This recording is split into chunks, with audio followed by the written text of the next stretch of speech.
ప్రస్తుతం మనతో పాటు బీఆర్ఎస్ ఎమ్మెల్యే పాడి కౌశిక్ రెడ్డి అందుబాటులో ఉన్నారు. మాట్లాడించే ప్రయత్నం చేద్దాం. చెప్పండి, హుజరాబాద్ నియోజకవర్గాన్ని ఎందుకు టార్గెట్ చేస్తూ ఇక్కడ డంపింగ్ యార్డ్ పెట్టాలనుకుంటున్నారు? ఇలా ఈ హుజరాబాద్ నియోజకవర్గంలో ఉమ్మడి కరీంనగర్ జిల్లా, ఉమ్మడి వరంగల్ జిల్లా చెత్త తీసుకొని వస్తారంటే దీన్ని మేము తీవ్రంగా ఖండిస్తూ ఉన్నాం. ఎట్టు పరిస్థితిలో హుజరాబాద్లో డంపింగ్ యార్డ్ పెట్టనీయమని చెప్పి కూడా ఈ సందర్భంగా తెలియజేస్తా ఉన్నాను. దానివల్ల మా హుజరాబాద్ ప్రాంతంలో ఉన్న పంట పండించే పంటలు చెడిపోతాయి. ఆ పెరడ్లకి నీళ్లు పెట్టేది కూడా విషం నీళ్ళు ఇచ్చినట్టు అయిపోతుంది. మేము మంచినీళ్ళు తాగేటి కూడా విషం నీళ్ళు తాగినట్టు అయిపోతాయి. ఇవాళ రేపు ఊపిరి పీల్చుకుందామంటే ఊపిరితిత్తులు పాడైపోతాయి. ఇలా చాలా తీవ్రమైన పరిణామాలు ఉంటాయి. కాబట్టి రేపు పుట్టబోయే పిల్లలు కూడా ఇవాళ హ్యాండిక్యాప్ పిల్లలు పుట్టే ప్రమాదం ఉంటుంది. కాబట్టి దయచేసి ఈ డంపింగ్ యార్డ్ని హుజరాబాద్ ఊరు మధ్యలో కూడా పెట్టొద్దని నేను ఈ ప్రభుత్వాన్ని దయచేసి రిక్వెస్ట్ చేస్తూ ఉన్నాను, డిమాండ్ చేస్తూ ఉన్నాను. హుజరాబాద్ అంటేనే వ్యవసాయం, వ్యవసాయం అంటేనే హుజరాబాద్లో వ్యవసాయ రంగానికి ఏమైనా నష్టం జరిగే అవకాశం ఉంటాయా ఈ డంపింగ్ యార్డ్ వల్ల? చాలా పెద్ద ఎత్తున నష్టం జరుగుతుంది అనేది కూడా మీ అందరూ కూడా గుర్తుపెట్టుకోవాలి. ఈడ డంపింగ్ యార్డ్ అనేది చాలా అది ఏవట్టి మీకు చెప్తున్న వాతావరణం చెడిపోయి అసలు టోటల్ వచ్చే పంట ఏడ కూడా సరిగ్గా రాదు. ఈడ మీరు ఇండియాలోనే ఎక్కడ సీడ్ అనేది అద్భుతంగా పంట పండుతుందంటే అది హుజరాబాద్లో పంట పండుతుంది. రేపు వాతావరణం మొత్తం చెడిపోతే రేపు ఈ పంట కూడా రాదు అని కూడా స్పష్టంగా తెలియజేస్తా ఉన్నాను. ఎట్టు పరిస్థితుల్లో డంపింగ్ యార్డ్ని రానియము.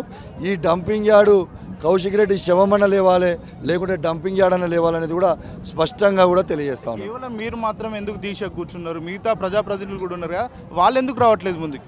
అందరూ ప్రజాప్రతినిధులు అందరూ కూడా రావాలని నేను విజ్ఞప్తి చేస్తూ ఉన్నాను.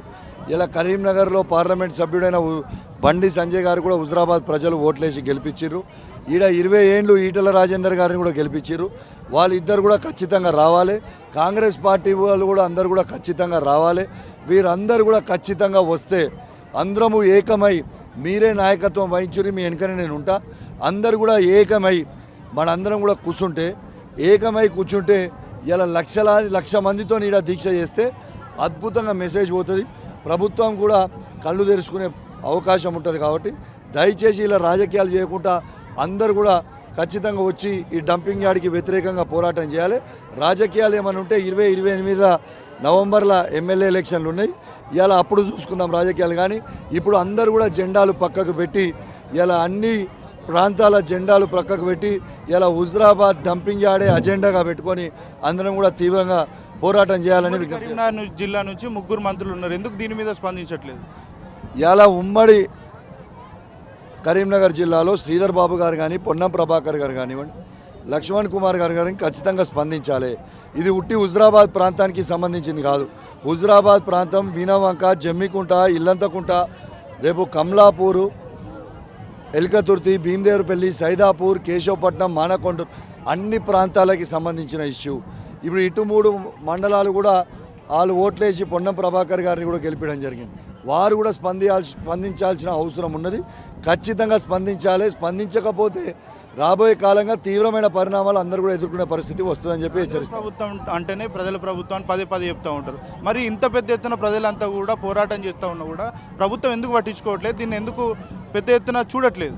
ఈ ప్రభుత్వంకి వాళ్ళకే తెలవాలి. ఇవాళ ఎట్టు పరిస్థితిలో ఇవాళ వాళ్ళు స్పందిస్తారని అనుకుంటున్నా. వాళ్ళు స్పందించకపోతే రేపు జేఏసీ ఆధ్వర్యంలో కూర్చొని దీన్ని పెద్ద ఎత్తున ఉద్యమిస్తామని చెప్పి ఇలా ప్రభుత్వాన్ని కూడా హెచ్చరిస్తూ ఉన్నామని చెప్పి సందర్భంగా తెలియజేస్తా ఉన్నాను. ఇలా ఎట్టు పరిస్థితిలో ఇలా రాజకీయాలు వద్దు, మా హుజరాబాద్ ముద్దు. నాకు రాజకీయాలు ముఖ్యం కాదు, మా హుజరాబాద్ ప్రజల ప్రాణాలు ముఖ్యము. దయచేసి నా మీద కోపం ఉంటే నా మీద తీర్చుకోండి, నన్ను ఉరేయదలుచుకుంటే అంబేద్కర్ చౌరస్తాలో ఉరేయండి. కానీ నా హుజరాబాద్ నియోజకవర్గ ప్రజల్ని మాత్రం వాళ్ళ మీద ఇట్లాంటి కక్షపూర్తిగా పనులు చేయకండి అని చెప్పి నేను ఈ ప్రభుత్వాన్ని హెచ్చరిస్తా ఉన్నాను. మీ మీద కుట్ర జరుగుతుంది అనుకోవచ్చా ఈ ఇష్యూ వల్ల? ఇది నా ఒక్క సమస్య కాదు, ఇది ప్రజల సమస్య.